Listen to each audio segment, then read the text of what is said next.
Hi, everybody. My name is Tim Fuller. I'm your student's AP US History teacher. Welcome to back to school night, or I should say virtual back to school night. Um, I'm hoping this works well. Let's give it a shot. I only got a couple minutes here, so I'm going to try to be on task. This is the video you're watching. Before we get started, I think it's important you learn a little bit about me. This is my 8th year teaching at QL and my 7th year teaching AP courses. I think it's important to know that my two daughters are MCPS students. And that's important because I know what kids are going through. I know how hard it was to go through virtual learning, to be away from their friends, the stress, everything that goes on in normal teenagers' lives has been multiplied. And I get that. And I want you to know that I'm looking out for your student and I always take care of them.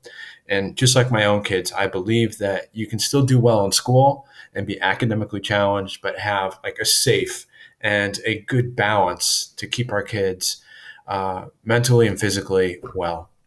You're going to see this Canvas site. You can take a look. All the information is here. It's kind of like a one-stop shop. You might want to take a look at the syllabus, and I'll talk about all these things. Maybe most important for you is the contact information, so you can reach out to me. I'm always glad to talk, and I'll discuss that at the end. I hope you can see this whole screen. If not, you'll get the slides. Dun, dun, dun, dun. Again, as I noted, that this is a historic time. This course is meant to be the equivalent of a college course, but we're actually talking about 14 and 15-year-olds mostly. So, there's a lot of things at play here. Again, my focus is on sort of finding that balance. We're going to challenge the kids to be successful, but also maintain a positive balance to help them grow the skills they need. This class, just like this presentation, covers a lot of ground. We're going to cover over 500 years of U.S. history in about 7 months. And to do that, that means the kids are going to have to do some independent work. And it's going to mean, especially when we're preparing for the AP test, it's going to be quite a challenge. So speaking of the AP test, let's talk about this real quick. It's a beast.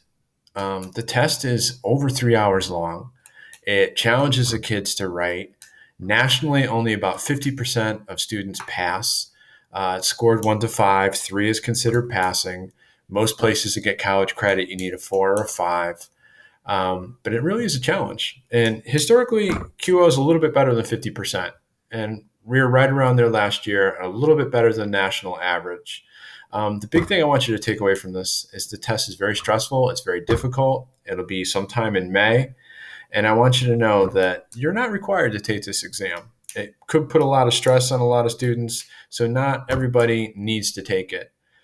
My goal, as I said here, is to keep teaching students. I want to develop the historical thinking and writing skills needed to be successful in AP classes. It's a 4-year career at QL. And if you don't crush it on your first AP class, well, there's always others. And what to me is important is this lifelong growth, this ability to learn how to write and how to be prepared and how to be organized for an AP class. And, to be honest, having a freshman daughter taking an AP class, it's going to be a challenge for her.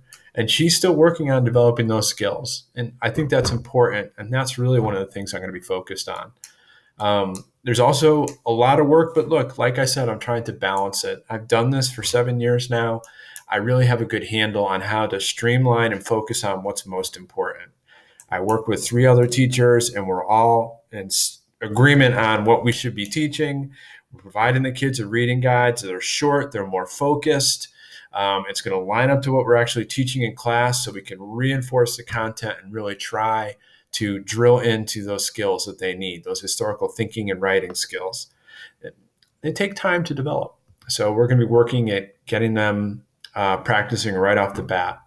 Real quick, grades are always important to kids, and they're also important to parents. I'm following MCPS policy. We're going to organize things and get our new team policy in terms of makeup work out this week. But basically, it's 10 to 12 tasks, maybe one a week. I have 29 seconds left to finish up this recording. My goal is I think I can focus grading to be on just a few important assignments a week. I don't want to overload the kids. I want to pick and analyze what's good, what really shows growth, what shows they're developing those skills.